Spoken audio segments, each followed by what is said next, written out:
السعداء بحرمة الدين والقرآن والشهداء. يا ربي بالمصطفى بلغ مقاصدنا واغفر زلتنا يا ذا الجود والكرم. يا ربي يا ذا العليا فاغفر ذنوبا لنا واجعل منازلنا في جنة النعيم.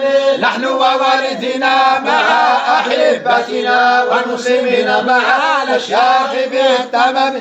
يا ربي إني ضعيف خائف وجل مستمسك برسول الله يشفع لي. فما ذكرتك إلا أرجت كربي ولا قصدتك إلا والشفاعة لي.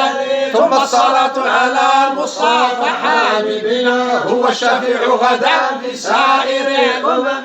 ثم الرضا عن أبي بكر وعن عمر وعن عثمان وعن علي ذوي الكرم وعن جميع الصحابة الكرام ومن تبعهم وتبعهم على التوابع. ليغفر الله مولانا العظيم لنا وولينا وللأشياء كلهم.